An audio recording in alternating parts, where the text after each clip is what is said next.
We go into that game 3 points behind them. Tottenham's form has been shaky. Terrible. You get me? Since she opened up her mouth, blood. Shit's gone left, blood. You understand? I think she needs to put something in her mouth. You get me? I'm not from me though. You understand? I'm married.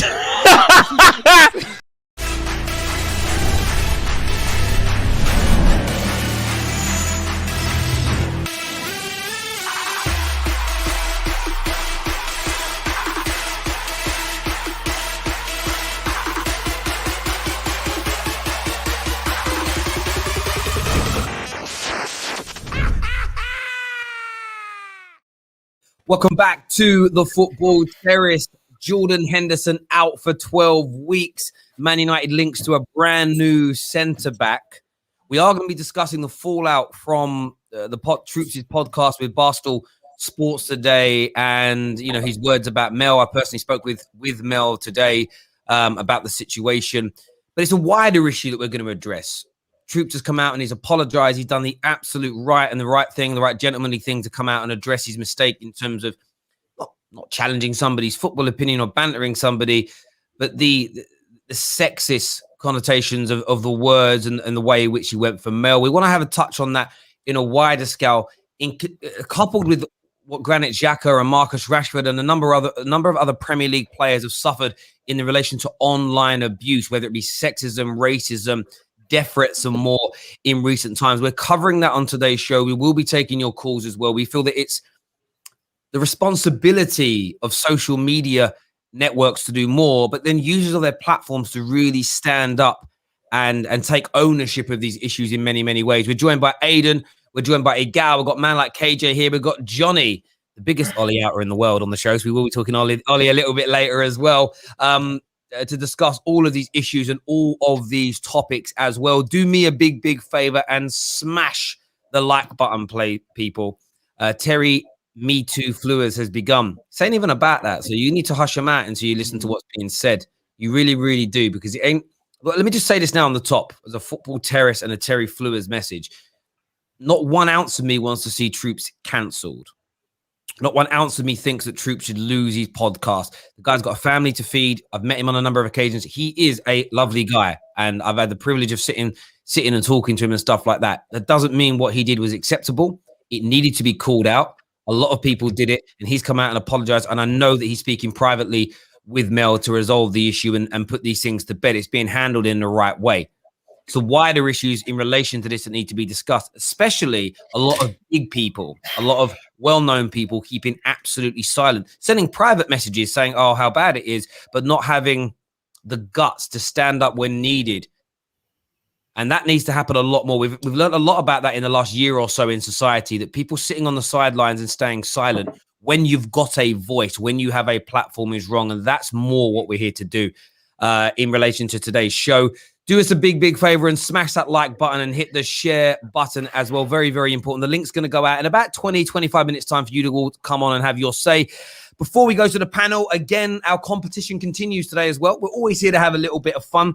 We've got Kwame, we've got Blue, we've got Maria, we've got Harry, we've got a number of other people, Vegeta, all in the prize draw for Friday's opportunity to win a secret shirt. The secret shirt competition is all in honor of Tans, one of our Tottenham representatives on the show that was, again, massively abused online for wearing another club's shirt this week, which is a madness. So in honor of her, we're giving away random top-level European shirts to some of our viewers this week. So go into the prize draw, super chat the phrases in this sealed envelope. Super chat the phrases or the words. One of the words is a panelist and host on the Football Terrace. Another one is a football phrase used a lot on the Football Terrace and across social media platforms as well. And there was a third phrase, which I actually forgot. I forgot what the third phrase is. I've got to look. The other one is a Football Terrace, proper Football Terrace phrase used a lot in the last 24 hours. If you've been listening, then you will know. Then you'll know. They're all here. They're resealed. I just had to undo it to have a look because I forgot.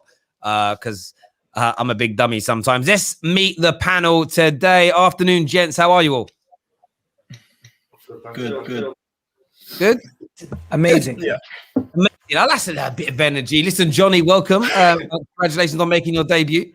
Thank you very much. Thank you very much for having me, and pleasure to be here. I know. I'm intrigued about the Ollie talk that we'll inevitably get onto a little bit later on in the show. Aiden's back with us again by popular demand, or AKA Jota in the house. No, a lot of people message me about you got to get Aiden back on. You know, he's good. He's this. He's that. It's nice, actually. It's nice to hear. Yeah, absolutely, 110%. So it's good to have you on and all that jazz, mate. Everybody else that's tuning in, make sure like buttons are being hit and everything else. Bear with me a second. I'm just updating a few different bits and pieces here. But listen, we know it's been a madness day today because we're all part of the social media, the football social media front, and to all different scales. Some of us new, starting out small. Others have been around a while, and then there are some other people out there that are absolutely sort of gargantuan when it comes to what's going on in this space. And, there's big fallout today. Troopz trending all day across the UK and globally at some point as well for his words, which we saw a little bit earlier about Mel that's been on this channel a number of times. And I know that a lot of you on socials today, I saw you all kind of condemning those actions and everything else. We know that Troopz, as we've already said in the kind of build up to this, has come out and apologized, and they're speaking privately about this. But what do you think? I know we've had many conversations on here recently about social media seems to become more toxic. Yourself, Aiden, there's a lot of people that follow you that just follow you to abuse you, which for me, I find so crazy. This just seems to be getting worse and worse, especially, for women in football. Every time they give an opinion, they're shot down. They get back in the kitchen, put this in your mouth. What do you know about football? What more can be done from social media platforms and from content creators to stop this and try and make it as level playing field as possible and to stop the level of abuse that's going around? I'd love to go to KJ first on this. Call it out when you see it. Support our women, defend our women who are on here talking about football, and that's all they come to talk about. It is horrible to see how much abuse they get. I've got girls on my team for Midnight Vibes. We've got women who come on here to talk about football. Loads of them on social media. I have a sister. I have a mother. I have cousins who are women. So to see the abuse just for basically breathing and having an opinion on a sport we're all supposed to love and bond over is out of order and it's disgraceful. And I'm sick of it personally. I'm sick of seeing it. Troopz, he's clearly, like, his head went clearly. I don't know what made him think that would be okay to say. From being someone who has met Troopz, I was surprised.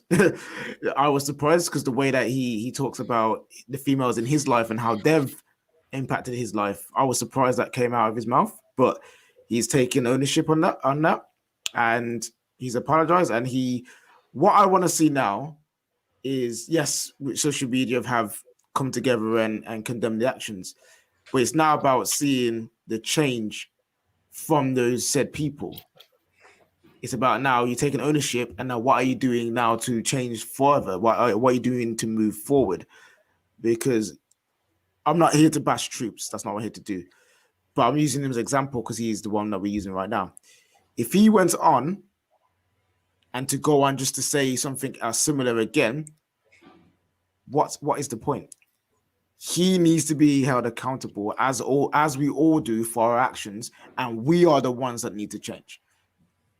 We are the ones that need to find it within ourselves to find the strength to overcome our demons, because everyone's got them. Everyone's already got whatever issues within them. No one's here saying that everyone's perfect. No one's perfect. But we have to help each other get over those demons, get over those hurdles, get over those things that are making us into what we are. And social media has become this over time. And now it's time for all of us to come together and help each other move forward. I agree. And just to address a few people in the comments section, there hasn't been a woman that I've met in the football social media space, or a woman I've met in life in general, that doesn't want to be challenged, that doesn't want to, in certain environments, you banter people, especially when it comes to football, banter is there. Women don't want to be treated differently in that sense. They want to be involved in the conversation based on what I've seen. They want to be bantered. They want to be challenged. They want to be ridiculed when they need to be. But you don't need to bring sexist comments into it, sexualized comments into it, you know, kitchens, making sandwiches, you know, all basically saying all you're good for is to go and suck on something or ride someone or anything like that. It doesn't need to be taken there. It just simply doesn't. And I think that's the point that's being made here. Like, clearly Mel's comments about Fulham and Brighton, like a bitter in the backside as a football comment. We all have those. We've all been clipped up. Ask your gal. I've been clipped up. Things I've said in the past. Literally earlier on this season, I literally cased into Wilfried Zaha and said he was bang average. And then 2 hours later, he scored a brace against Man United to beat us, and I get clipped up. But you're not attacking, and you're not attack my football opinion. You know, have a go at Mel's football opinion, Anita's football opinion, Kendall's football opinion. But you don't need to bring immutables into it. You don't need to bring their sexuality, their gender, their race, their religion. These things are children, you know, wishing illness on people. These things are completely and utterly off bounds. And that's the bit on here. Like, Aidan, you're very new to this. And we spoke quite candidly about a lot of the stuff that you've sort of suffered at the hands of people giving you crap and quote tweeting all the time and giving you abuse online simply for stating you want Man United to have a better system of football, which seems quite a fair thing to ask for. And then we see these big kind of cases like this today. Do you agree with KJ that more people on socials just need to stand up together as a collective and stop this? Do you know what? Yeah, I think like it's a bit more complicated than like a singular element. I feel like this it shows itself in the football community, but it's more of a societal issue. And I think it's a multivariate equation. There's loads of little elements to it that culminate to make the toxic culture that we're seeing in football. I think the best thing I compare it to is the political culture. A lot of the time in politics, people struggle to separate the political with the personal. And I think the same thing happens with football. I think it's a pretty similar mirror image. But I think there's a load of things. Like, firstly, the fact that people aren't accountable. People can make about 6 Twitter accounts within an hour, don't have to, you know, verify themselves, don't have to show their face, can be faceless. That's one element of it. Another element of it is that a lot of people can't control their anger. They can't separate the person from the personal, from in terms of their footballing opinion from them. I think that's another issue. I think also you've got, for example, Mel, you've got sexist issues, sexism. So also you need people to stand up. So I feel like it's a multivariate equation, and it's loads of things put together that when you get each of them, they culminate to have a toxic culture. And, you know, realistically, I think any football fan just wants to voice their opinion and just talk to other people. Like, we all love football. That's what unites us. You know, we all love football. We don't want to disagree with each other in terms of our personal opinions. We just want to talk to each other about football. But I think there's a fine line. What some people don't get is if you're criticizing someone, say your opinion is crap, not your crap. Say your opinion is dumb, not your dumb. And this is the difference we need to get to. But again, that's one element of loads of different things that come together to create the toxic culture. So I think the best thing we can do is have a constant dialogue, because there's no snap way of fixing it. The only thing we can do is constantly be aware of it and constantly talk. And part of that is having these conversations. So I think that's the way you need to approach it. Keep having the conversations, keep talking. I agree. Gal, do you think that when days like today happen, it makes it harder for women to break through into into the men's side of football? And I mean that in a sense of, I don't want to live in a world where, let's let the women talk about the women's half the game and not the men's half. Do you think it makes it harder for presenters, for journalists, for whoever it may be, from a female perspective, to break into the men's side of football when incidents like today happen? I feel like the problem in society is that we're walking on eggshells. The moment I mention a female fan and I banter her the same way as I would banter a male, at times it can be misconstrued as here you go on a platter. You cannot make fun of her based on her sex. That's the problem, Terry. Because, for example, a day ago, I had a situation where I tweeted somebody and I said, haha, this player proved you wrong. Aubameyang proved you wrong, to a female fan of mine, a female Arsenal fan that I know on Twitter. She told me, please delete this, because off the back of your tweet, now people are messaging me sexist comments. I did not realize that my tweet would cause other people to know that now she's a hater of this player and she's now going to get abused. These kind of things are things that you don't realize. Terry, it's not just the wider public. You as a big channel, you can tweet somebody and next thing you know, now people are going to make fun of that person indirectly. You didn't even know, but you started it, even though you had nothing to do with it. So we as people have to look at ourselves. I honestly had to physically apologize to her and I had to message her, and I did not realize how bad it was what I did. But all I said was, "Hey, you're not an Aubameyang fan anymore. You think we should have sold him, and this is what he did today." And you know what it did off the back of that? 10 to 7 sexist comments about her. I did not know that was going to happen. I did not indirectly say anything sexist, but I caused that, and I felt bad for that. And I literally apologized. And to this day, I'm still emotional about that because those are the kind of things people don't realize. Yeah, I hear that. For me, it's more a case of social media is causing that by not making these people accountable. So I understand what you're saying, but this is the point. You should be able to have banter with a football fan, male, female, cisgendered, doesn't really matter. People that are then putting the abuse in, they get to keep their accounts and stay there. And it's interesting you get this here. Someone says, Terry, why don't you get a female on the show if you're going to bring this up as a topic? This isn't exclusively a female issue. This is actually, for me, it's more of a male issue in terms of men not giving women sexist abuse because they have a footballing opinion you just disagree with. Women are not causing this problem for themselves. Men are the perpetrators here, generally speaking. So it isn't, to me, it's females end up being the victims on this said case in point.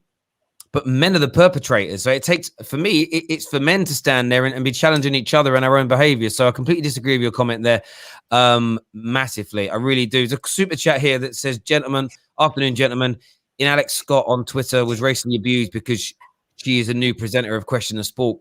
I think she's very, very knowledgeable. And that's the point. I mean, that's an extreme example. Alex Scott, intelligent, good presenter, excellent football player. Very, very talented in multiple areas, takes over from Subaka. And look, I love Question of Sport. Subaka's been great, but all shows need a revamp.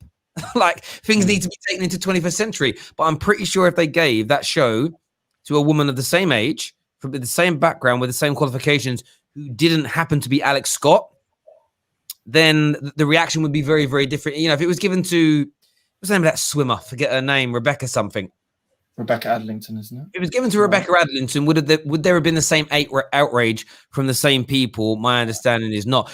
Johnny, from yourself, I mean, do you think the social media, onto Aidan's point, do you think the social media platforms should be doing more to vet people and hold individuals account when they're giving out this kind of abuse? I think they should be doing a lot more. I think when you do anything derogatory on social media these days, all they do is throw you in Twitter jail for 7 days or 48 hours, and then you can come back on once your ban's up, come straight back on and reoffend again, and that's just not good enough. For more serious nature offences, there needs to be more, sterner punishments. And I think that brings me back to the point that social media in general, there needs to be a much more stringent way of holding people accountable. If it needs to be the fact that you can't get a social media account without a passport check, then so be it. I would have no issue with me with putting my passport details in so that, I can be held accountable, because that way you create equality throughout the social media world, because everybody knows that Mr. A, B, and C, everyone's accountable. Nobody can hide, because at the minute, when you are saying something derogatory, whether it's racial or sexist or whatever the case may be, you can say whatever you want on social media, and then just move away from it, and you're not like I say, you're not held accountable for your actions. And I do believe there needs to be some sort of way in the social media system, Facebook, Twitter, Instagram, where you're afraid to call people, these disgusting names and objectify women, because you could have the police at your door within 24 hours because But they're not going to do that. They're not going to do that. Look, Mr. Roberts called Aidan, I don't know, a white bastard. We've got the text here. Excuse my language. We've got the text here. Send that out to police, and then you got a knock on your door, and then that way people would be a lot more reluctant to behave that way. You know why they're never going to do that, guys? You know why they're never going to do that? Because guess what? If you are somebody who is going to engage with something, you're going to engage with negativity. You're going to get reactionary based on negativity. You're also, if somebody says something to you that is disgusting online, there's no benefit for them to get rid of it. But guess what? If I'm streaming a live stream of the game and it's on Twitter, immediately they're going to get rid of it because there's a monetary value being taken away. They need to be hurt in the pockets. Unfortunately, until people are hurt in the pockets or there's an alternative that is getting rid of this situation, nobody's going to make any changes. There's a monetary value in making changes to things that affect you, but when it doesn't affect you personally, you're not going to change it. That's a great segue as well, because one of the reasons why, for me, a lot of big YouTubers today were silent, because I don't want to run the risk. I don't want to run the risk of damaging my opportunities of working with, maybe work in this particular case. Oh, maybe Troopz won't work with me anymore. Maybe this won't happen anymore. Maybe his friends won't come onto my streams anymore if I call him out. We are now joined by Mel. Mel, how are you? If you can hear us, Mel. We'll go back to Mel in a minute. Maybe she hasn't set up her sound or anything else. And that was Terry, there's a comment here which is a bit away from football, but it goes into what we're talking about in terms of social media, what they should be doing. And Baz says, I'm 100% against breaking net neutrality. It starts with losing your right to autonomy, then you lose your free speech. It's not that simple, guys. I understand what you're saying in terms of, could it lead down to a path of totalitarianism, and is it a thing where now we start to get controlled for everything that we do? But I personally just believe that there needs to be something done. The accountability shouldn't get this pushed over due to net neutrality. We should still be accountable for our actions, and it shouldn't be so easy to get away with saying such foolishness. So that's why I believe that there can be processes where it doesn't have to necessarily break net neutrality without being accountable. You can be accountable and have that at the same time. I personally believe. Mel, can you hear us now? Yeah, can you hear me, guys? Yeah. Lovely. How are you? You all right? Hey, I'm good. I thought I'd jump on quick because I know the Tottenham game's on right now, so I'll be quick. But I'm good, thank you. Good. Yeah, listen, the floor's yours to say what you want. I didn't really want to. I know we spoke earlier, and I know what we said, but I kind of didn't want to put words in your mouth and say what you'd said about the situation or how you felt or what's being done to resolve it, because I felt that was best coming from yourself. Yeah, I managed to hear a little bit of what you guys were already talking about before I joined. I think you're right in it's also about, people speaking up against it. It's, there's misogyny, there's racism, bringing even Islamophobia, religion, everything, it's all kind of stemming from the same kind of mindset, if you will. And I think allies are just really important. I appreciate everyone speaking out. I have seen a lot of support on Twitter, and I really do appreciate it. All the women speaking out, and I do think it's just as important that men speak out, which they have been, and calling out their own.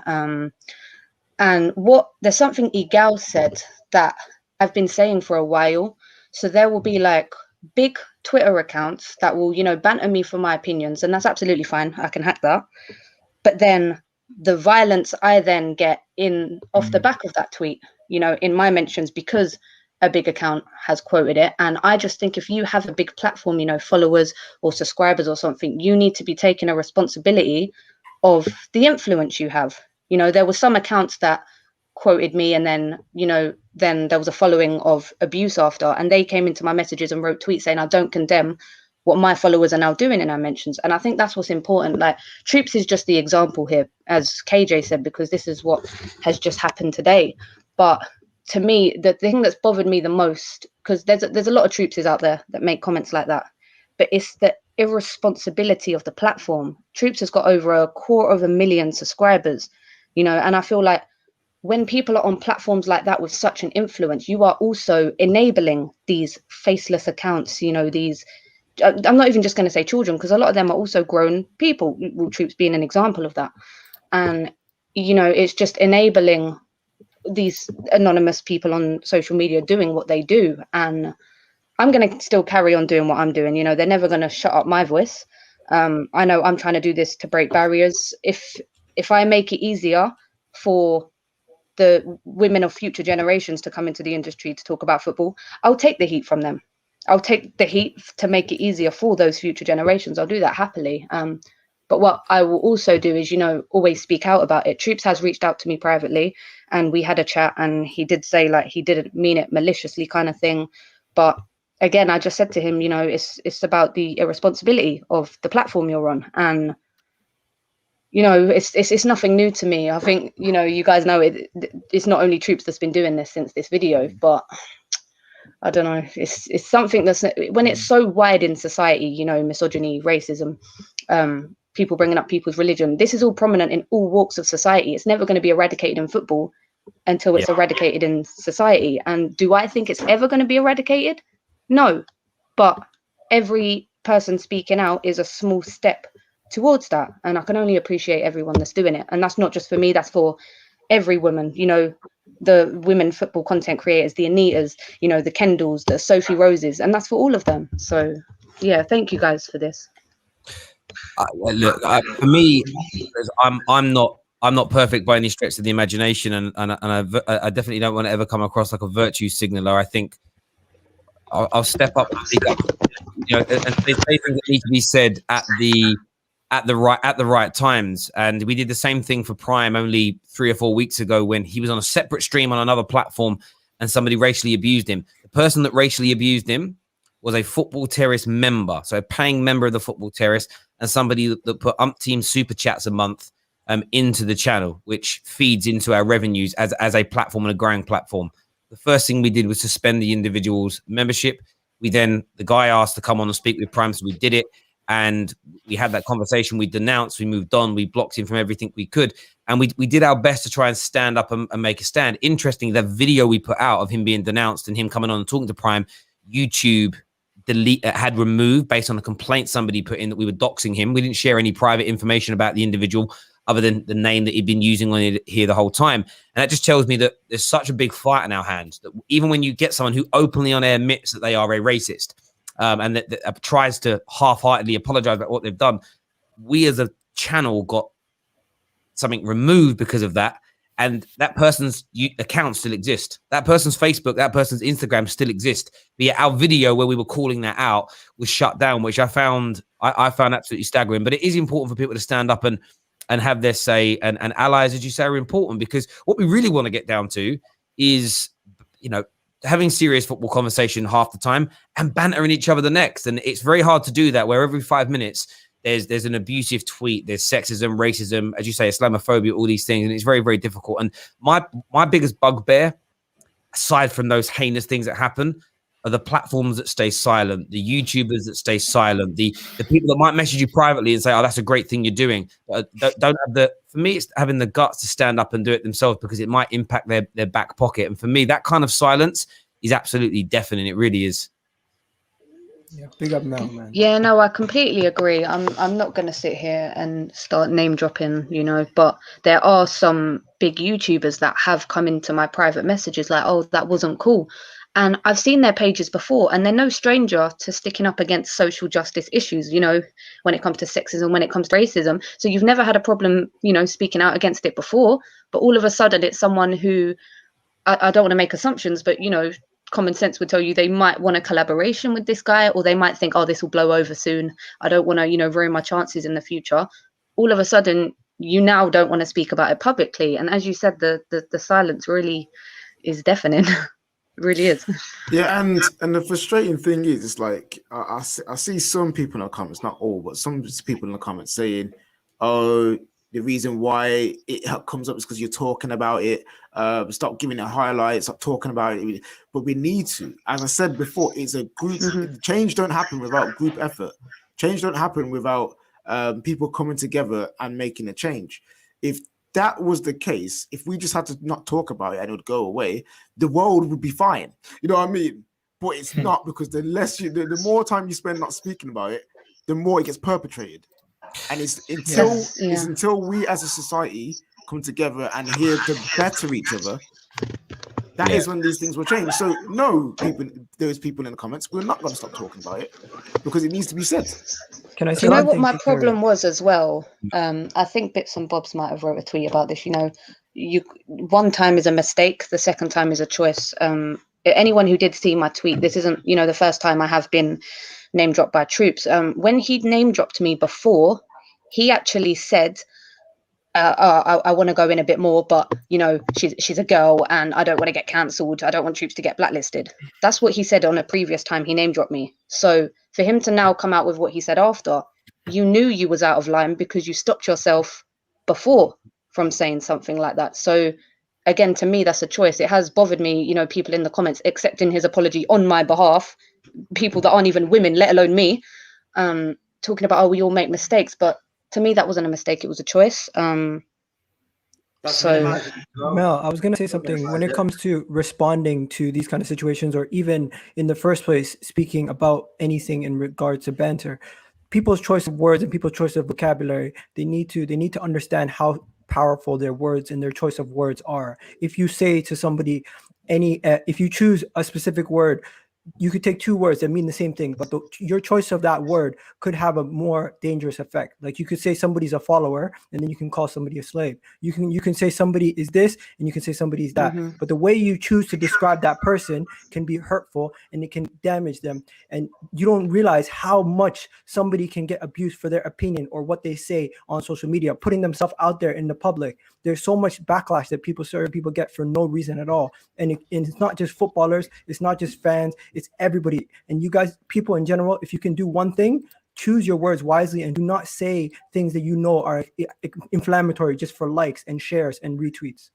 But again, if we go to the people above us that are in charge of these social media companies, the YouTube bigwigs, the Twitter bigwigs, all these people that are in charge, if they took a proper stand and take some proper drastic action to change this thing won't be happening. Because if Troopz was mindful that his channel would get shut down by YouTube, he would have maybe thought twice about, you know, choosing using the type of speech that he was using. But unfortunately, at the minute, there isn't that fear of the people above us to shut channels down, and because of that breeds, you know, the comfortableness and I don't know what the word I'm looking for is, but basically, like, no, I hear what you're saying. I hear what you're saying, Johnny. Do you know what's interesting as well? I've seen a lot of comments about this, and I'd love, again, Mel's take on this. They're talking about, I've seen expressions say, I know we actually spoke about this earlier, so I want to bring it up. I've seen expressions make kind of sexual comments towards you before, and you didn't react in this way. Yeah. Do you feel it's different when someone you know and you have a personal relationship with bantered you over someone you never met? Yeah, I think a lot of things are also about context. Expressions has made those kind of comments, you know, to the likes of me. Even the other day, he's made them to the likes of Sophie Rose. I personally don't mind it as much because I've been good friends with Expressions for years. A lot of people don't know that. Even way before I started doing the YouTube, when he was in his early days, we've been very familiar. I understand when that's put to a wider audience, it can be, you know, people can speak out about it, and rightly so. But I think it's all about context, and this is exactly what I said to Troopz. My biggest problem, aside from what you actually said, is the fact I don't know you. So how am I meant to take that, you know, as banter? It's personal banter. However, you know, sometimes people amongst their friendship groups, I'm not saying this is right, but, you know, you can maybe mock each other for the way they look or something. If you're kind of on that level with someone, me and Expressions are on that level. When we have personal banter, we get personal with each other. And that was shown on, I can't speak for him and Sophie Rose. I don't know how their relationship is, but with me in particular, we're like that. So I differentiate that from the Troopz situation because I don't know Troopz, and it's all about delivery. And what I said about context, you know, I had Expressions on my stream. It was all good vibes kind of thing. He was, you know, doing things for content, etc. But the delivery from Troopz, it just, I really got kind of a nasty undertone from it. And obviously me also not being familiar with him, that was my problem. And that is why I differentiate the two. I can completely understand why people, you know, brought up Expressions because it is a valid point. But again, to me, it's about context and etc. And I agree completely. We get a lot of it here on the terrace. The way KJ will talk to Igal, the way I'll talk to Prime, the way Ram will talk to Stro, the way Anita will call out Indiana. We've all been part of a group chat and have known each other for over a year, and some of us even longer. And we're friends. Like, these guys all play pro clubs until 5 o'clock in the morning. They know each other really, really well. So when they're digging each other out, it's friends digging each other out. And I get from the outside looking in, people are like, "Oh, Terry, I think the way you speak to Igal sometimes, it's like you're bullying him." And I'm like, but me and Igal talk a lot privately. we're friends, we get on, and it is different. And I think, again, the audience often sometimes needs to be presented with that so they understand contextually where things lie in relation to that. But listen, look, my view, for what it's worth, I think you're obviously brave to stand up and speak up about it. And as you've said, it's completely and utterly up to you whether you accept Troopz's apology on this. I think it's a good thing, and I think it's the right thing for him to have come out and done publicly and then reach out to you privately. And I think the most important thing, and I'm not putting words in your mouth, I want your confirmation, is, you know, you want to move on and get back to talking about football, really. That's literally it. That's all I've ever wanted to do, and I'm always getting dragged into SHIT storms. But yeah, when I spoke to Troopz, I did say, you know, it's all good kind of thing. What else can I do? Do you know what I mean? So I just want to put that out there. I have spoke to him. It's all fine, but it is part of a wider conversation that I hope, you know, carries on being had. I'm going to still be speaking about it, and hopefully I can get back to just talking about Spurs and football. Absolutely. Speaking of football, we're going to move on to a football topic now. Are you going to stay with us, Mel, or are you going to get off and watch Spurs? How far in the game is it? I might have to jet off. What's the time? We are missing out with Spurs, Mel. I heard Dele Alli did something mad. Dele Alli scored a screamer. Yeah, he scored. Right, guys, I will get back to the game. I might jump on like tomorrow or something with you guys. No worries, Mel. You enjoy your evening. We'll speak soon, all right? Take care. Yeah, One second, could I say one thing to Mel? You're a Tottenham fan. I'm an Arsenal fan. We can dislike each other's club, but I'm never going to hate you as a person or as an individual. Anyone who does that, they're wrong. Yeah, I appreciate it, Gav. I've got so many friends that support Arsenal, so it's just unfortunate, you know, that this happens online. But thank you for that.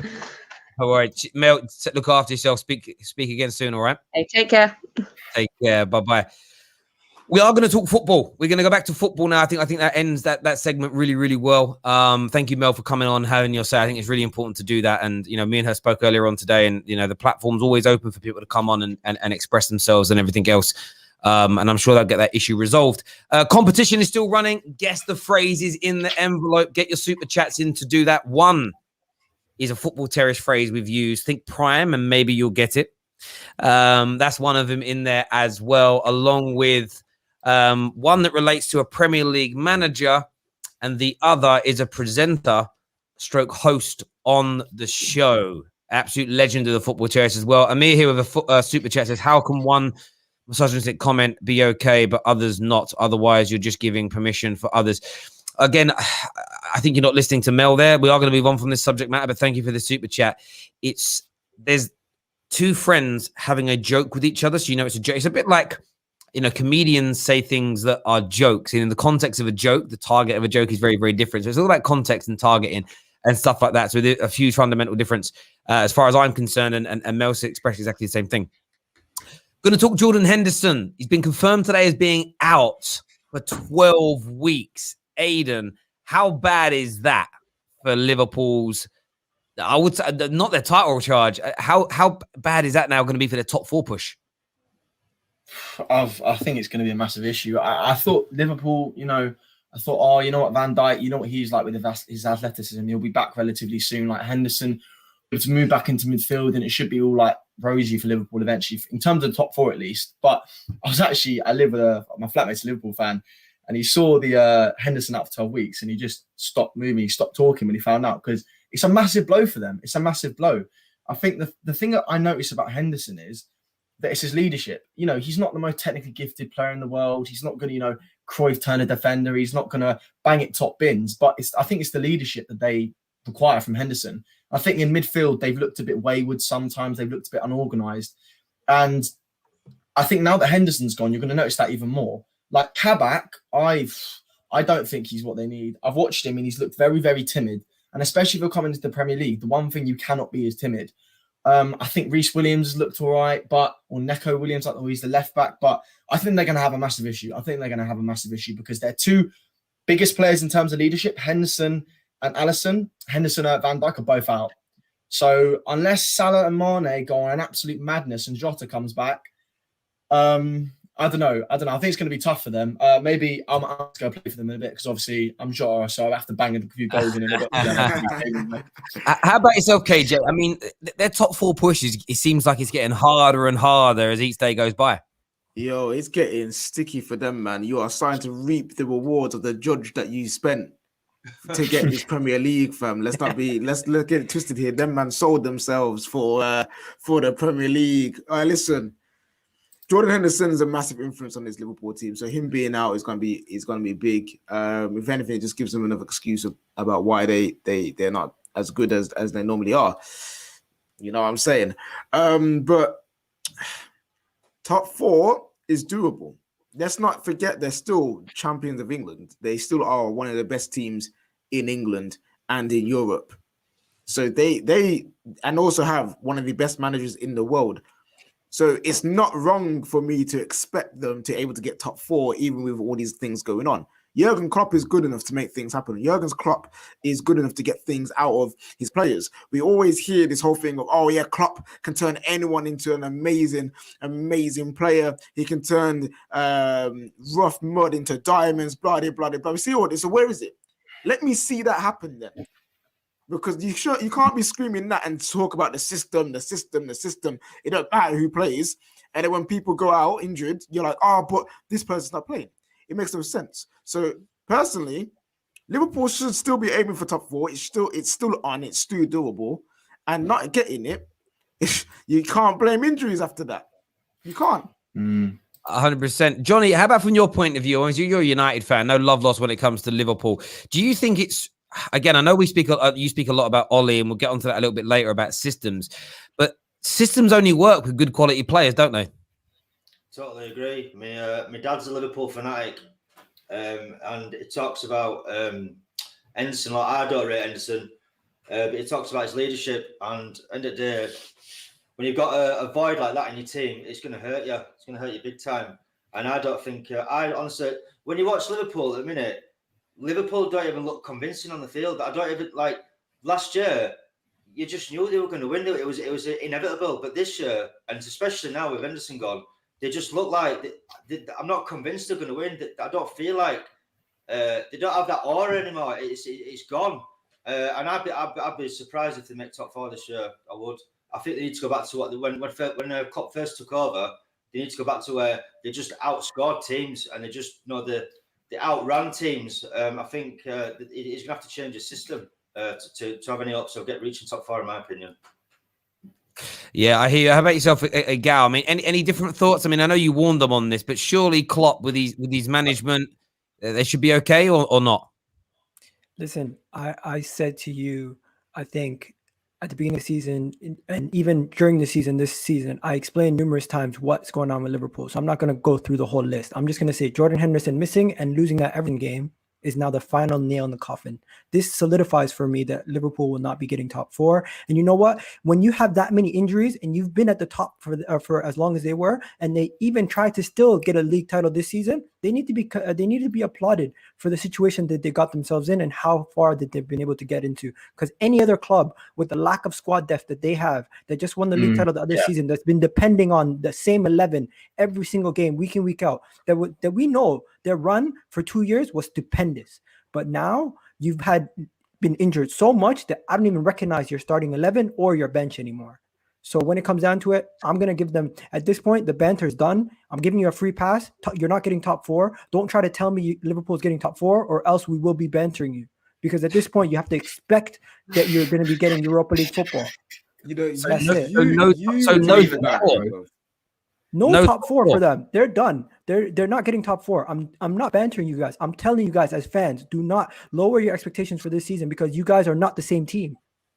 I'm not talking as an Arsenal fan. I'm talking as a football fan. Looking at your starting 11 that you guys play week in, week out. Mo Salah's the only person who looks the same. Firmino does not look the same. Milner does not look the same. Mane does not look the same. Your whole back line does not look the same.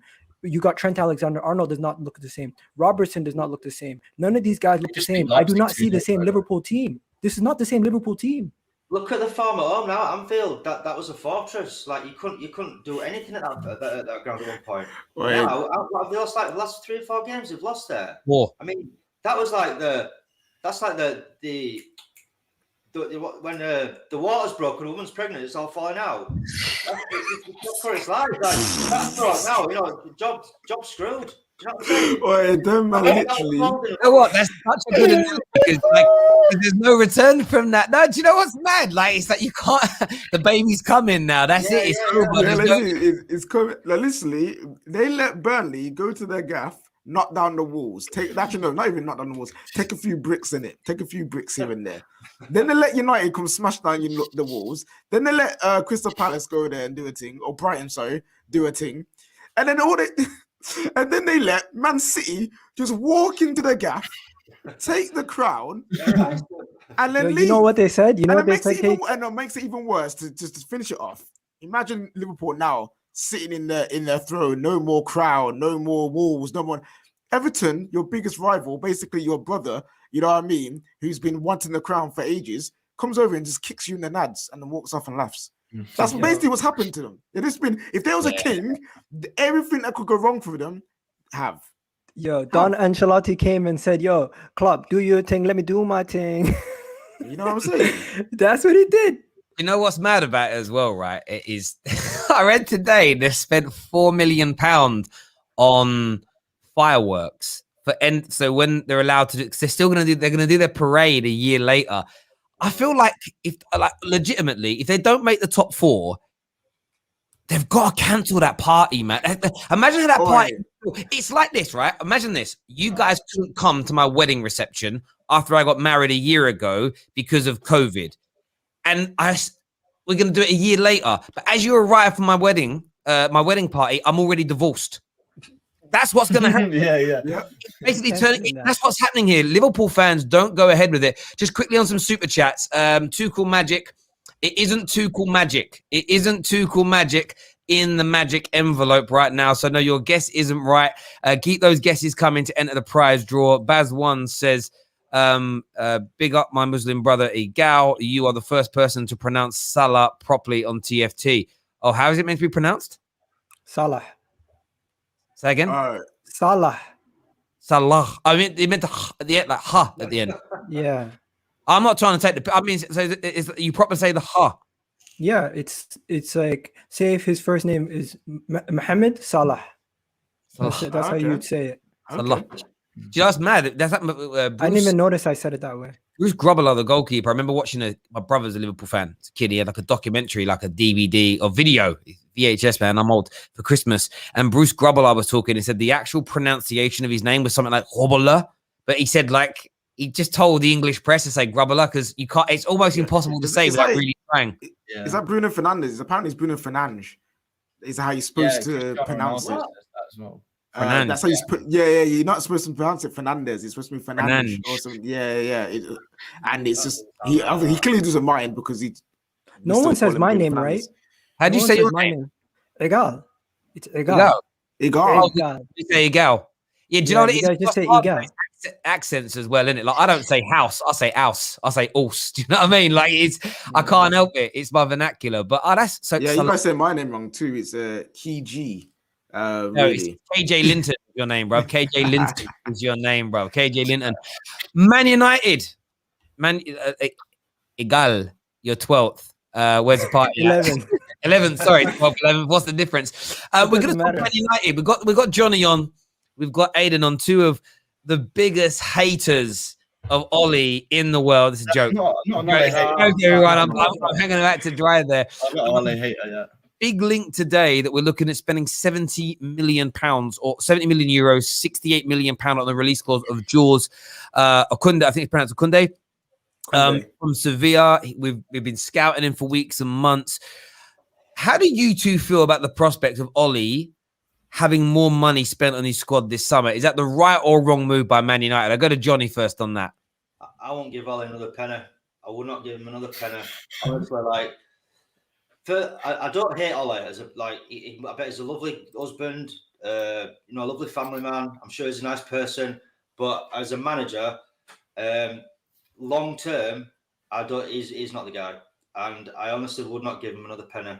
I don't think his signings have been brilliant, but I don't think they've been poor either. I think they've been sort of hit and miss. I don't rate Harry Maguire.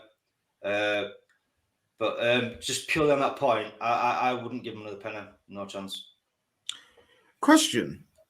if he is going to be, I would agree with you if we was going to get rid of him at the end of the summer, or in the summer, that or at the end of the season. That makes sense. But if you've got a manager in place, surely you need to give him what he needs to get better. If he's staying, then yeah, we have to give him money because the team needs improvement. But if somebody said, if I had the magic wand now, Ollie'd be gone in May. He'd be gone in May. I wouldn't even hesitate. I'm so far Ollie out. There's nothing he can do to bring me back. I've been Ollie out since we lost at Burnley last year. That's when I turned, and I've never come back. And now, not even the Prem. Since then, I've just compounded it, and there's just no coming back for me. Not even the Premier League or Champions. I'm not saying Ollie will win those things. I'm just saying not even the top honours. I just see it as a fluke like Claudio on the air did at Leicester. I just won. It could win FA Cup. It could win Europa League. It could outlaw. I still want him going in there. And that's not. I don't hate the guy. Please understand this, and you viewers. I don't hate Ollie. It's not an agenda. It's like I've seen enough evidence personally. I have personally seen enough evidence to make an objective opinion on whether I think he's the right man for the next 3 years. Another example is the football that I'm watching on the pitch. I don't enjoy the football. I don't enjoy any of it at all. I think this year the football seems to have got worse than last year, and I don't know why that is. But yeah, I like football for me. I was having an argument on Twitter yesterday, and some people were saying, "Oh, it's all about winning trophies," and it is. But it's also for me, I can only speak for myself. It's also an escape from the crap during the week, and it's an entertainment thing for me. And I like to get off my seat. And all it doesn't it doesn't do that for me at all. So that's where I stand. And if I don't shut up, I'll ramble for ages. I get that. Cool. Sorry, Aidan, how about yourself? I mean, obviously, we're linked with 2 or 3 big players this summer. There's talk of Sancho. There's talk of Jules Kounde. Where do you stand on it? So the club's still buying these players irrespective of Ollie being here? Well, yeah, I think there's a lot of holes we need to fill. Whether or not you think Ollie's the manager long term, I still think we should be buying the players. I don't think many of his signings are really his. I think there's a few of them that are his. But I also think at the same time that he hasn't really done. But there's obviously massive successes like Bruno Fernandes, and we've got to give him credit for that. But I think there's also been some really bad signings like Maguire. I don't think Maguire's been good. But I think the thing for me is I think that when you back a manager, you back a manager because you believe in what they're doing. And I think league position can sometimes be deceptive. So that's why I say I struggle to use league position as a singular element of validity to validate a point that I have of keeping a manager. I need to see it at the end of the season. And at the moment, I know Ollie's won games and I know Ollie's done X, Y, but I still think the football isn't good enough. I still think that a lot of the time we rely on individuals. I still think that in the big moments we struggle. I still think that a lot of players aren't really figuring out their role like they would do under maybe a Klopp, for example. And I know Klopp has deficiencies, but I think on the whole he is. So I think it's a complicated question, really. I do think we need to get players. Do I trust Ollie? I think with transfers, I don't think Ollie is really the conversation we need to be having. I think the conversation we need to be having is about the board. So for me to talk about transfers with Ollie, it's it's neither here nor there. They don't back the manager correctly. They always back the manager 3 signings straight away. Then the next year they get lost and they just sign whoever they want. Yeah. So it's in transfers, I struggle to talk about Ollie and not feel a bit what relevance does. So on your point about league positions, sorry, KJ, on your point about league positions. So if we do finish second this year with 20 more points than last season, we're already we've got 14 more goals. We've already so far this season we've lost 50% less games. If we finish the season on something similar, so they say we have 25 more points than we did last year, we only end up losing 5 games rather than the 10 we lost last year. If we win 23, 24 and everything else, is that not validation that we've improved?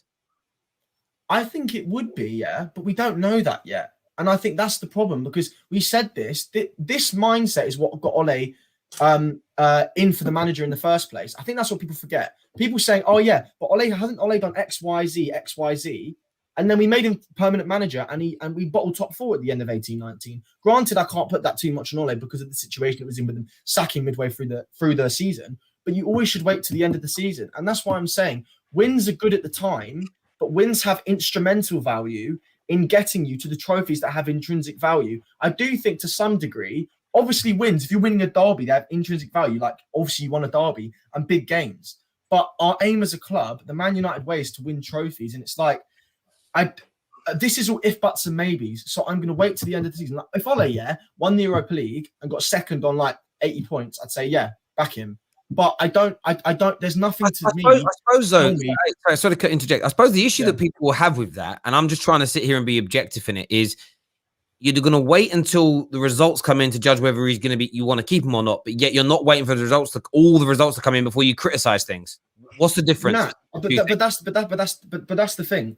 Like, I would be more willing to back Ole before I see the end of the season if I saw the football being played that was good. For example, if Ole, was winning all these games and he was also dominating games with 70% possession, doing ridiculous patterns of play because he should be after 2 years, and he's got the team coached very well, I'd say, yeah, back him. We don't need to wait because we can already see what's going to happen. But with Ole, on the pitch, it doesn't look good. So the only metric I can use to tell me, shall we back him, is trophies. Because like Tuchel, he hasn't got any trophies, and I know it's short term so far, but you can see on the field there's an indication of him doing well. But there's nothing to tell me on the field right now that Ole is going to win trophies. Do you know what I'm saying? What can I just say before we finish? I'm not an Ole hater. I do not dislike the guy. If he got second and got the Europa League, I would support him. But at the same time, I'm not going to be in denial. So I'm a bit of both. Why don't you wait? Why don't you wait? Why don't you wait? I've just addressed that. I've just addressed that. No, I get that. My issue is personally with the whole thing is I don't believe. Do I believe Ole is the man to win us the Premier League?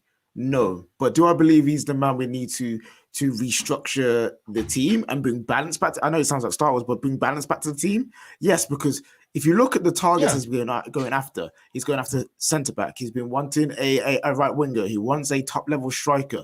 He's been wanting these things, and for me, I feel for him because I don't fully know what his football would be like with his all of his targets here, because these men above him are not supplying him with the things that he needs. And yes, I know you questioning about does it matter anyway, because if you got the targets, you'll still be crap.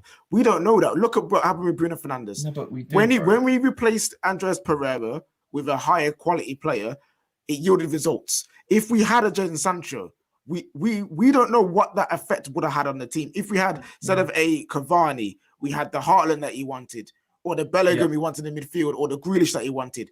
How do we know that wouldn't improve of what we're seeing now? So that's my issue. My issue is just the board hasn't gave him all the things he needs to prove that he's crap. Do you know what's interesting about this conversation? What I love about this conversation is it reminds me of everything that was being said when Jose was here. And what the question I always posed is, can you guarantee me the manager with the better football, or the manager, your favorite manager, guarantees us that sexy football and those trophies? The problem is you can't. The difference is what I find will happen, and I'm hearing it from both of you, and I don't think it's an unnatural thing. It's a normal thing. If you were both happy with the manager, you like how he speaks, how he talks, you like how his football looks, you would be willing to give him more time to see the end results. Because Ollie's not necessarily, no, that's not it. No, but I never said that. But what you did say is that if the football was more entertaining and more attractive, and you could see that there was a system in place, you'd be more inclined. It sounded to me like you were saying you'd be more inclined to back him and not wait until the results to come in to assess whether or not he's good enough. Do you know another facet? Yeah, but that's sorry. Yeah, that's not Terry, after a 2-year ten. Oh yeah, go. Sorry, another facet to this, right? Because it points to what Agal was saying. Why don't we wait till end of the season? Because I'm seeing now continuously, his in-game management, in my opinion, is nothing short of abysmal at times, and he's making the same mistakes every week. And if he's making these mistakes every week, I don't need to see the results, because he's making like just, in my opinion, some of the most bizarre substitutions and in-game decisions on game day. So if he's not getting these things right now, and do you know what, Johnny? And I understand Jerry, that. Can I say what? Go on. My thing is, when I said that, I said if the football was better, I'd be willing to give him more time. I meant that in a different context in a manager that hasn't been here for 2 years. That's the difference. For example, if a manager's been here for 6 months, but we haven't got to a final, or for example, Tuchel, I would be willing to give him up to like a year, just over a year, if he's playing good football to back him. But once it gets to 2 years, like it's a completely different story. Literally, if we were playing exquisite football, but we've been and at the end of the season, Ole doesn't get to any final, he doesn't win trophies, I want him out. My thing isn't football. It's a different time frame. I'm saying after 2 years, you should at least have got to some sort of final or some sort of indication you're going to do something. Klopp got to. You see what Klopp got to, yeah? He got to a Carabao Cup final within 3 months of being in charge of Liverpool manager. He had Kolo Toure, Nathaniel Klein. He got to the Europa League final the next year. I thought you weren't allowed to compare Klopp and Ole. You're not allowed to compare Klopp and Ole. No. Well, you're not allowed to compare Klopp and Ole when you don't use correct context to compare them. Klopp had a completely different team to Ole. Klopp didn't have half the team that Ole had. The semi-finals that Ole lost last year were completely different to the semi-finals that the finals that Klopp lost. They were finals. They weren't just semis. Look at the lineup we had Sevilla. Look at the lineup he had in the Carabao Cup final in his first few months. You cannot compare the two. They are completely different. The difference in quality is astounding. We had Kolo Toure. We had £80 million Harry Maguire. So they're not comparable. You know, and I look, and you make great points there. And I think this is what I always say about Ole. People that want Ole out, there is some people that want Ole out have great logic to it, and there's a sense. And of course, I want a better manager than Ole. On the point that we initially started talking about when it comes to signing players, you're right. Director of football level or the board level is the big focus here, because we should be signing players irrespective of who the manager is. We should be looking at signing Haaland, and it doesn't matter who the manager is, because he's going to be one of the top 2 strikers in the world for the next 15 years, barring injury. So why would you not want him at your football club as an example? That needs to most certainly happen. What I love when it comes to the football conversation and football talk, I agree with you. I'm not sure. I'll say I'm not sure. I'm 80% sure that Ole isn't going to be able to get us over that line to win those major trophies, which is why there's a part of me that would endorse bringing in a better manager. Of course, do I want more entertaining football? Only an idiot wouldn't. I mean, that's crazy. My biggest problem with all of it is that I think Ole gets too much of the focus. And this is where I'm not an Ole inner that will overtly defend him. I'll defend him on things like there is zero system. There is zero tactics. I hate the notion of we only win with individual brilliance. Last night, we loved what Tuchel did, but what won on the game was individual brilliance in terms of that goal. Most teams win or lose because of individual brilliance or individual mistakes in most games. You know, you only have to watch Alan Hansen's punditry on Match of the Day for 15 years growing up like I did to see every week a defender gets ripped apart for an individual mistake. But for me, it's this element of people, where I defend Ole is where people over-egg it and they talk about no system, where they're actually angry that Rashford scores a great individual goal. That's where I think it's become, we spoke about this earlier, that's where it's become too toxic. That's where it's become too personal. That's where people, for me, are living too much in their feelings. And it reminds me of, I can't remember her name. I want to say her name was Veronica. It might have been Veruca Salt, actually, from Charlie in the Chocolate Factory. Like, I want it now. I feel like people have become really sort of, but this ain't what I want. And if it ain't what I want, I'm going to slam my feet. And what you gentlemen might see, the longer you're around social media, is the next manager comes in that you like. You see his patterns. You see his style of play. You see he's doing things right. He may not be getting all the results yet, but you see it. And then there's suddenly this new group, because their feelings are hurt, because their personal preferences are not being itched, that they then start to go. And then their criticism becomes over-egged all the time. That's what I'm sort of looking for. And I think, by the way, Aina, I'm very balanced with your Ole out view. I do think, and I know you are, there's definitely a preference element in there, but there always is with attractive football. My issue with attractive football is whenever I've watched Man United play, unless we're battering a team where we're 3 or 4-0 up in the first half, I never really enjoy a Man United game of football because I always feel nervous, on edge. I don't really watch it from a football point of view until I watch the rerun, because I can't. I'm just too engrossed. That's why, from a football fan point of view, I like watching my rivals, because I can sit back, relax, and watch the game, right? But I just feel with us, all that being said, don't trust this board.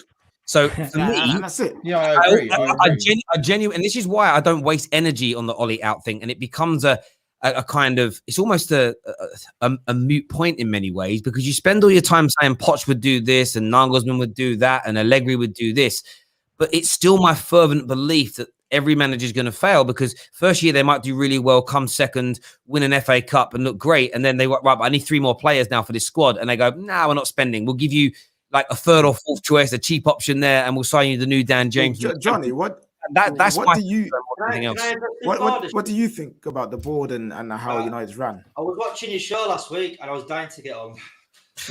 Before we do that, Johnny, there's a few things that's got to address in the super chats. Firstly, yes, if you guess one of the phrases right in the envelope, your name will just go in for a second time into the draw, so you have more chance of winning the prize when it comes through. So absolutely you can do that if you want to get your super chats in. Guess the phrases that are in here.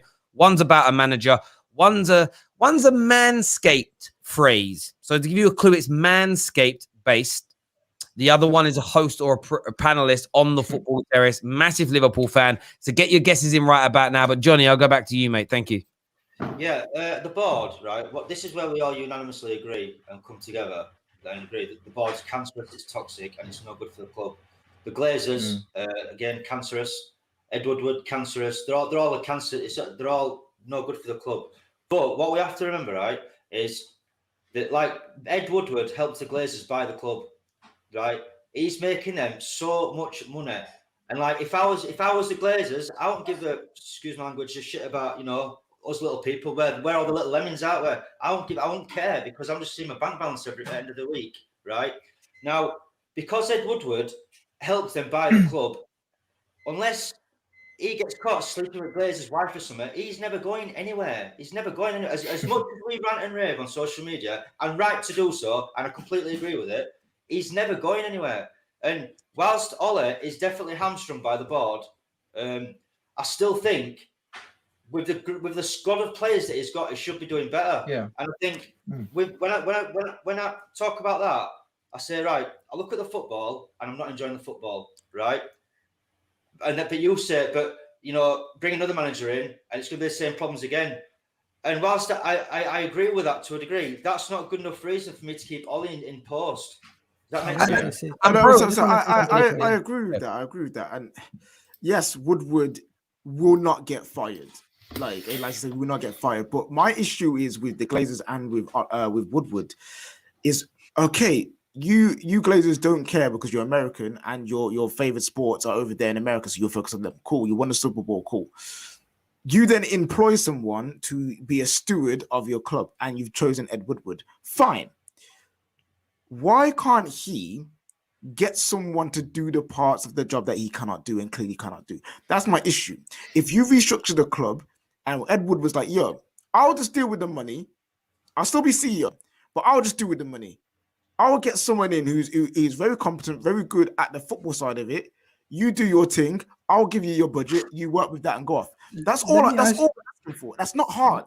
And the fact that he still hasn't done that, he's choosing not to do that. Why? Because he wants the power. He wants the kudos of being, oh, you see me? I signed Bastian Schweinsteiger for Manchester United. No. Let me ask you one thing quickly, guys, before you guys go back on. 1 second, bro. 1 second, bro. 1 second. Let me just go ahead. I've been listening here quietly the whole time. The whole Ollie out thing. Ollie's not the only person who's gonna convince you guys, because no fan is gonna convince you on Ollie out or in. It's gonna be the performance on the pitch and the board, and if things change over time, right? Now let's go to the root cause of the issue. The root cause of the issue as fans, what can we do as fans to affect change at our clubs? What can we actually do to make some progress with the clubs? Our social media imprint and what we say on social media is being monitored by the clubs. And we all know this, right? So when we see stuff that we're unhappy with, we can voice our opinion there. And when we can go back to grounds and stadiums, we can voice our opinions there. As of right now, when we're having a conversation amongst ourselves, they listen to these things. And when we have, even myself, I'm Arteta in, but I'm Arteta in because I back Arsenal. And when we have this conversation, it's detrimental to the club because they see the people who are backing Ollie and they see the people who are against Ollie, and those infighting actually gives them an opinion on what they think about their transfer window. And if you all unanimously said this window is terrible, they would make changes. The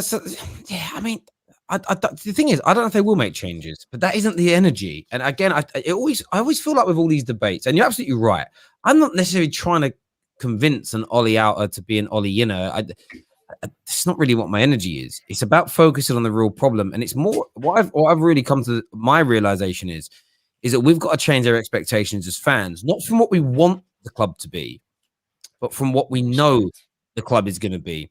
So I still want to be a professional singer and dancer and and get up on stage and be like Usher. Like I'd love to be able to sing and dance like Usher or Bruno Mars. Like honestly, if I could do that, sing as well as them, dance as well as them, I'd be a happy man.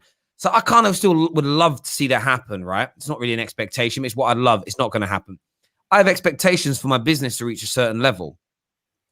But I also know what it's capable of reaching based on the resource we have. So that's more of a better example. That's a better example. So I want to achieve X, but I only have the resource to get to Y. So I have to actually taper the expectations of my employees and people around me because we can't actually reach where my utopia is because we don't have the resource to do it.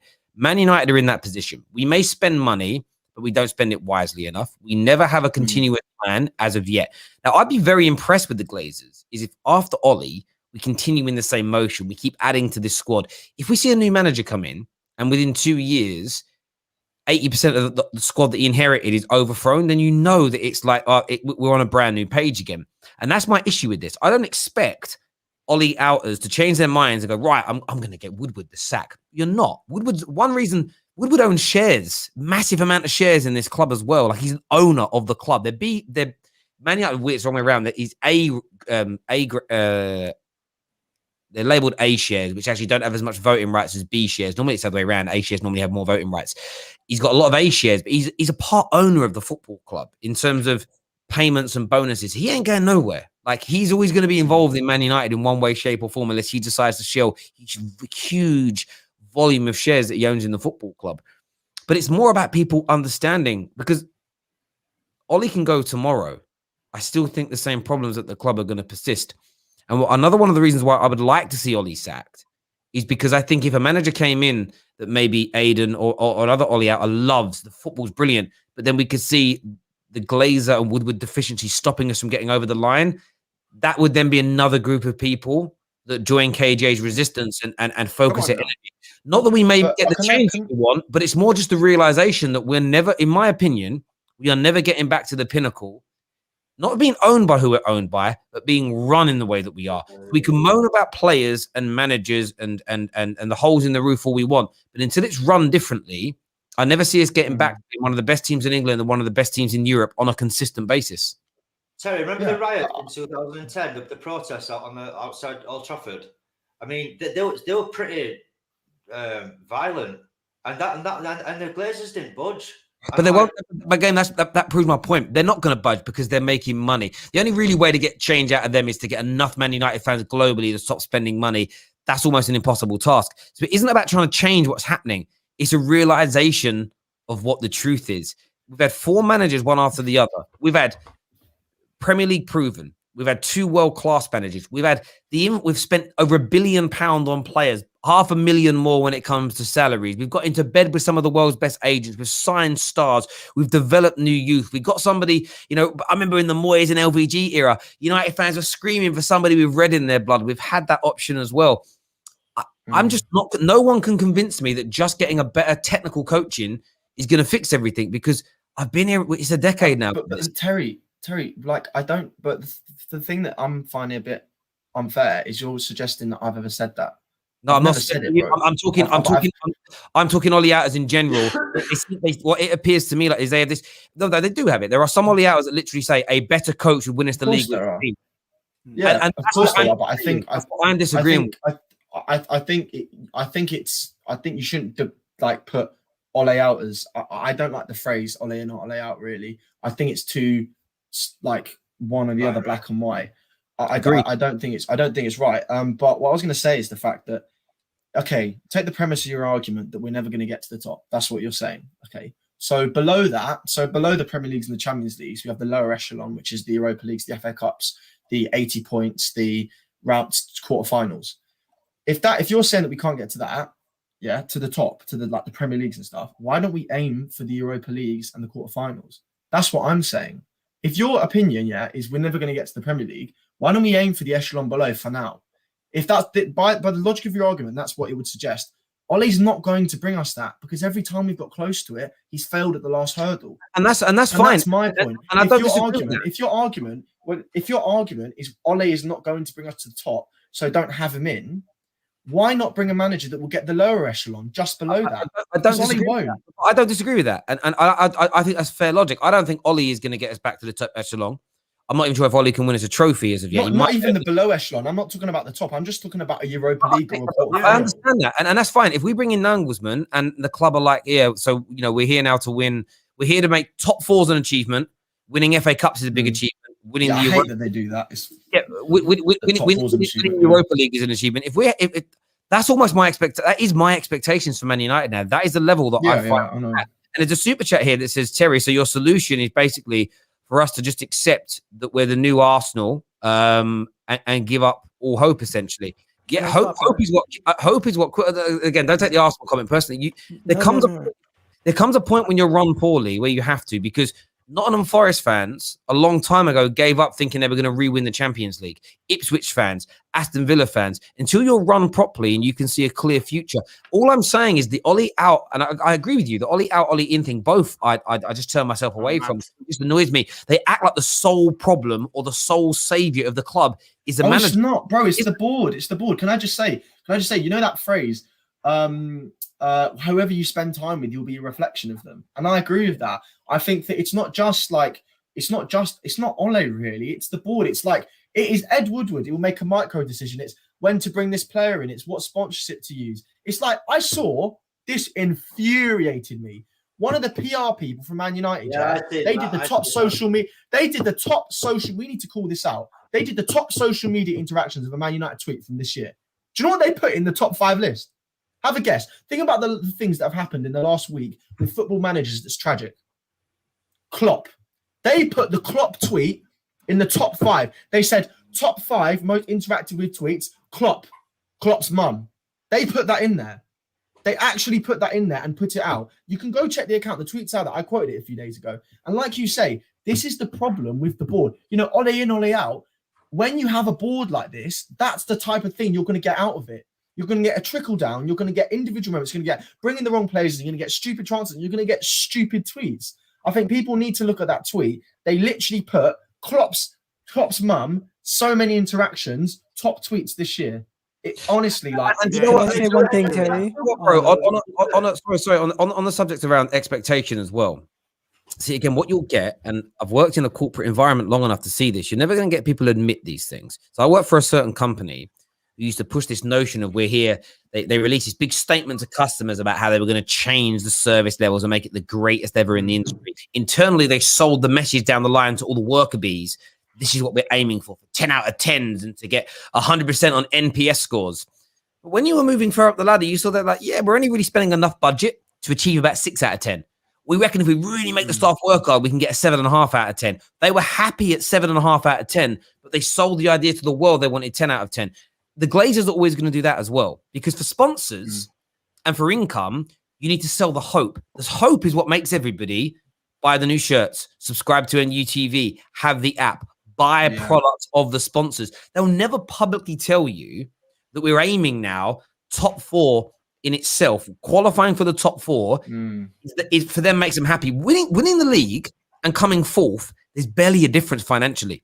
It's a couple of £1 million difference. So if you say to me now, 100 million pounds in the summer takes us from 3rd to winning, that's a loss of money for them, because actually coming 3rd, not spending 100 million means we save. We only gain an extra 10 million in prize money. We've lost 90 million pounds to win a trophy. Do you reckon we could fall down as a club? Can I just say one thing before you guys go any further? I was just going to say, I was just going to say, do you reckon, like, I don't know, like Nottingham Forest, even a Villa used to win the European Cups, like AC Milan are a bit more in of ascension. Do you think, because I think, to be honest, I think in 10 years, I think we could be mid-table. Let me be quick and concise with my point. It comes down to the ownership, and the ownership, you can look at the teams that have won. Look at Leicester, Chelsea, Man City, even Liverpool. The ownership can get you over the line. If they care about winning, they can get you over the line. Until you have an owner who cares about winning, I pray for hashtag 2021 Dan Gotte comes through, because if that comes through, we're back, baby. But that's not going to happen anytime soon with Kroenke. Let's be honest. That's what's going on with us. And you guys, as Manchester United fans and everybody else, expectations. We did a whole podcast on this on Arsenal. So go check that out, guys. The last Arsenal podcast. Expectations for the club and expectations of where you are reality-wise are two different things. You expect the club to win the league titles. You expect them to win trophies. You expect them to fight for the Champions League and be at the top of the echelon. But if you don't have the level of investment and you don't have the players, you actually have to look at the situation and be like, yo, I need to change my expectations of this team, because these teams and these players are not the same teams that I grew up with. And I've been saying this when I said the Man United are dead, and I held a funeral after the transfer window. I was being serious. We are finished, people. We are finished. We are the only way that we are going to win the Premier League, Champions League is by potluck, judge, miracle, prayers, whatever you call it. That's the only way under these men that we are winning the Premier League, Champions League. You know why? Because they are not serious. They're not serious. They are not set up to be winning. Their main thing is about making money. And from when you are making money and that's your goal and you're doing it, you ain't going it. You're not going anywhere. They're content. Go on, Johnny. KJ, so like hypothetically speaking, let's say next season, we would all argue we'll probably need a centre back, a DM, and a right winger. That will pretty much probably make our team near enough complete. Not saying 100%, but near enough, right? Balance. If you had them, right, and then you bring in, I don't know, an Allegri or an Nagelsmann or somebody more qualified, not disrespect. Yeah, they'd win us something. Yeah, cool. Yeah. Would you not think it would be a reasonable expectation to say we should challenge for the title then? Yeah, I would say challenge. I would say challenge, but I would never say I expect them to win the league. You know why? Because if there ever became a hurdle that needs to get filled, say someone gets injured in January and it's a key spot and we need that position filled, I do not believe the board will go back the manager and take us over the line. Say if say that happens next season, and then we challenge, we come second. We need the extra striker, the right back, or whatever. That last thing to go and take us to the top. I do not believe these men would take us there. Yeah, we won with the CL with the Glazers, though. That's such a good point.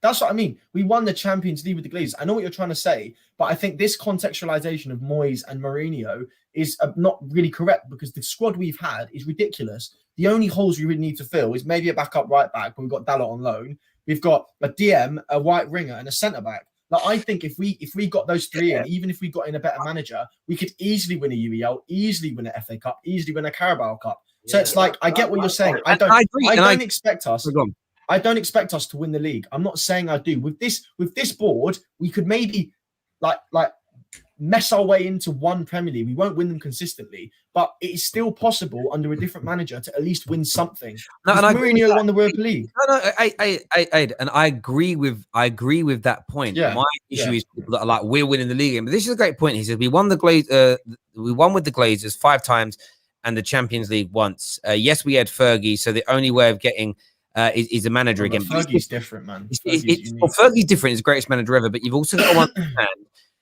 that the club was being run by Fergie and by David Gill. They were making decisions. And it's the running of running of the football club, and Fergie no longer has that power anymore. Well, even though he's involved, it's ceremonial. All the Man United player and legends that are at the club, all their positions are ceremonial. They have no voting rights. They have very little power and influence in terms of getting things done. And I agree with what Aiden's saying. Like, that's where my expectations are now, and I'm lowering them week in, week out, and not because I'm defeatist, but because I'm realistic in terms of what can actually be achieved. And I think that's why the Ollie out thing gets me, because I've seen it with Moyes, Elwoody, and Jose, all the venom and screaming and shouting, and nothing ever really changes in terms of getting back to the top echelon. And I'm not talking about winning one Premier League title.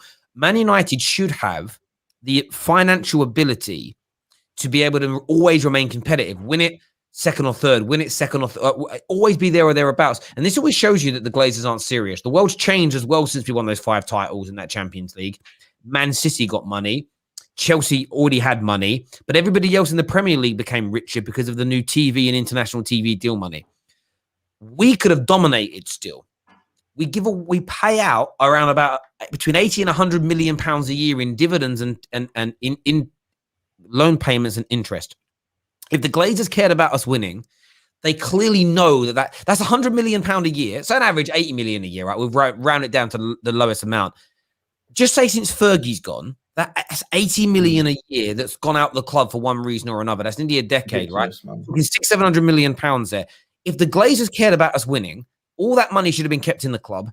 They can afford to pay the debt off, but they won't do it. So that the club isn't servicing the debt anymore. They pay that debt off. If that money was then with the right directors of football and the right ball thinking about football first, we're investing that plus all the other money we've spent as well. We should have a squad right now that is oozing quality with a great manager leading us forward, but they don't care. And I'm already in another 4 Is the squad not oozing quality? I think it is. In some, he's got quality, but like you still question Maguire, you still question Lindelof. But Ollie bought Maguire. But again, that's the thing. Yeah, but again, it comes down to the fact that okay, cool. Ollie wanted Maguire. Is there a deal that's there that says to him, "Yo, Ollie, we play a certain way. Maguire don't fit."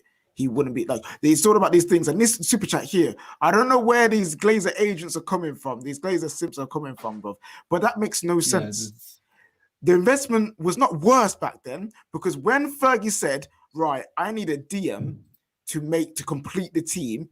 I need Michael Carrick." We went out and got him because he's the right man for what Fergie was bad needed. Though after Ronaldo. Do you remember what we got after Ronaldo? Listen, it was bad, but we're still able to be like, it was bad. It was bad. It was terrible. But to say it was worse than it is now is foolishness. Because when we needed a striker, what did we go and do rather than Van Persie came in? Well, this is true, but the reason why net spend's a myth. It doesn't exist in football anyway. It's something I wish. Again, if I, we were talking about Twitter rules right earlier. One of the things I would implement: anyone who tweets the word net spend gets a 1-year instant ban because it doesn't exist in football. It doesn't exist in any capacity in football. It's absolute the war chest as well. That'd be another. If anyone says war chest, I'd ban. Literally, I'd put the publication in the bin. What does that even mean? It's just nonsense. No, there isn't so much. Well, you can raise money, but you got to sell people first. PR. The reason that the Man United Glazer net, it's an interesting one. The net spend, the mythical net spend, always looked really good between 2005 2013. That's only because we sold Ronaldo and didn't replace him. Like the 90 mil for Ronaldo, the 80 mil that came in for Ronaldo, it like writ off so much that we'd spent prior, and then we brought Obertan in. But as I say, listen, I don't have an issue with people not enjoying what Ollie does. I quite enjoy the banter side of it. Like I loved it. Like for me, when we score a good goal now, I love going to Twitter, especially both your accounts, and seeing you moan that it's individual brilliant. I love it. But it's a bit of fun. I think for me, where my frustration comes in are people that just think, change the manager and the world changes and we go back to the Fergie days. I feel a bit sorry for him. I just feel like you're building yourself up for more failure and disappointment. But my expectation would be for change manager. This is my expectation. I can only speak for myself. If we've got an Nagelsmann, for example, right? Even though I'm Ollie out, I don't think a new manager's going to come in and win his league and Champions League. I don't have that way. I'm not that deluded. I'm not, because I still understand that the manager that comes in has still got a dickhead, excuse my language, Woodward to work underneath, right? And that's always going to hamper anybody. I don't care if it's Tino, bloody Kounde, anyone. That is always going to hamper any manager. But what I think would be a reasonable expectation for me myself, if a new manager came in, would to see a better brand of football, and just not saying win, but at least put a respectable challenge in. Win the smaller trophies. Win the smaller trophies. No, I get that. I get that. And that for me is, again, one of the telltale signs that people are starting to lower their expectations without realizing it, because we're starting to sound more like Tottenham.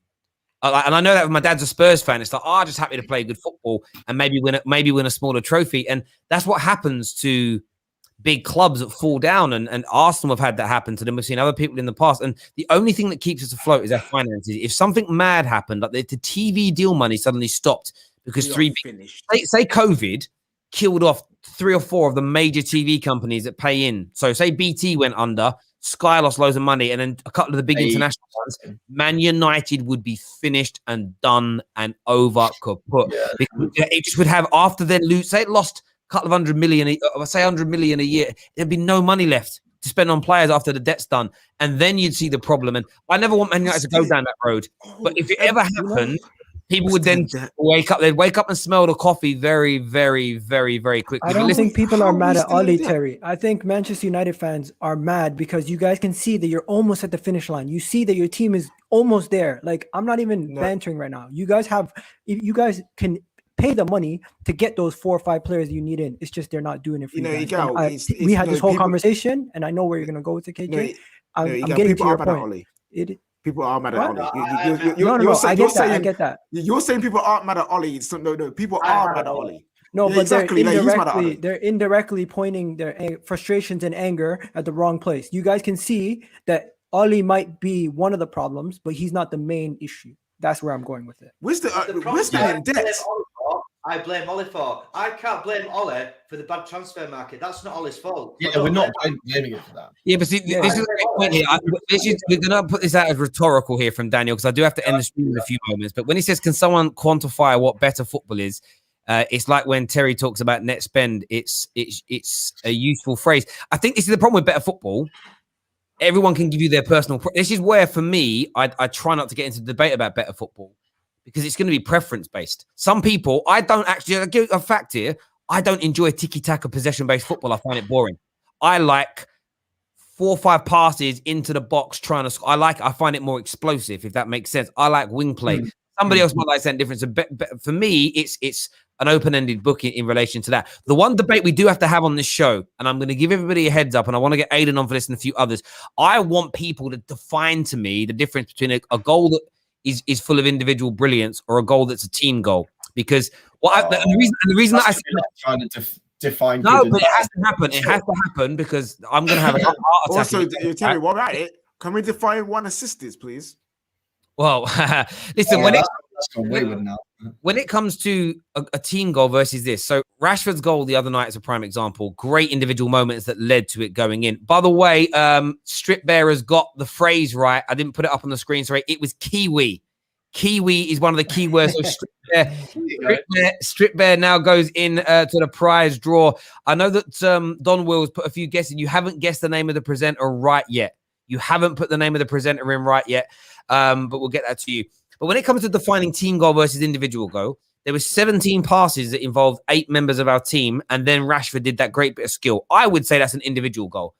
The Bruno goal against West Brom, over 45 passes that involved everybody but the goalkeeper in the team, where we probed in 3 or 4 places, which ended with a great 1-2 between a defender and a fullback, a good cross, and then a brilliant finish. My point is to people, if all the build-up plays got the team involved, but the strike is world-class, does that undo the team's involvement towards it? What is the team goal? We haven't got to answer it now. This is for another day, so people are going to think about it. Because for me, I want to do a little bit of a psychological experiment. I want us to define it on the football terrace, the difference between a team goal and an individual goal. And then we watch every single game that weekend, and we work out how many teams score individual goals versus moments of brilliance. And then we can really say, and we can do that over 2 weekends, collate the numbers, compare it to Man United, and then you'll get your answers to whether we score more team goals or whether we score more individual brilliance goals. That's how I think football fan channels should be silencing opinion, or confirming opinion, is by doing the actual experiments. That's what I want. I want to do a proper experiment where we define what it is. That's our definition of a football terrace group. And then we compare every single team and how they score their goals. And if Man United, over, say, 5 weekends, score 15 goals and they fit our definition and 13 of individual brilliance, and everybody else is 50-50, then I'll concede that we're a team that's based on individual brilliance. But if we score the same amount of team goals as individual brilliant goals as everybody else, then it becomes a nonsense and everyone has to apologize to Ollie. Is that a deal? Man saying, man don't want to agree because he knows. Come on, no. I will do it. No, I will do it. There we go, Aidan. That's what I like it. I like it, man. And I might come out in the mud here. I might be like, do you know what? You've opened my eyes. But this is what I don't see enough of, right? This is what I don't see enough of. Everyone just throws out an opinion, which is fine. We're all entitled to it. But let's do the experiment. Like, there's another experiment. If I had the money to do it, I would love to do, is assess every single decision teams get for or against them by referees over a season, right? Play it for 2 or 3 years and then release a book. And this work out really if Man United get more decisions in their favor than a West Brom. But no one actually does the research on it. So it's all just pie in the sky stuff. But we'll do it. We'll do a whole show where we'll debate our individual versus team goal and then we'll use it to assess. We'll do it against the top 6 because there's no point looking at a West Brom. They're never going to score enough goals to actually compute, right? We'll do top 6 against each other, how many individual goals versus team goals based on our definition, and then we'll present it to the world and we'll see. I think it'll be a wicked show and a wicked bit of content. I just hope a really big channel doesn't steal our idea between now and when we do it, please. Copyright stamp. It'd be good fun. I'd love, if it weren't for what I'd love to do is get a budget and actually watch all the games together in a room, and like that'd be wicked. That'd be the dogs. And again, what it's all about is fun. We all have different opinions on here, but it's about having a laugh and a joke when it comes to football. But listen, everyone who's tuned in today. Oh, Terry, we're not going to mention the Xhaka thing. We haven't had time. I'm really sorry. I know we covered a lot of stuff to do with online stuff like 40 minutes earlier because I didn't think Mel was coming on. Then she did. I'm really sorry, Gal, but we can touch on that. We'll do another 5 p.m. show tomorrow, another one Friday. Friday's a preview show, actually. We'll touch on it then. I'm very sorry, mate. But thank you for everyone who's come on. Everyone, you didn't guess 2 of the keywords. You didn't guess 2 of the keywords. So we'll save them for the match reaction show after the City Champions League game. Everyone who's tuned in today, a massive thank you to each and every single one of you. It means a great deal to us. Aidan, Johnny, thanks for coming on. KJ, Egal, my guys, as ever. Until next time, take care. Goodbye. Peace, people.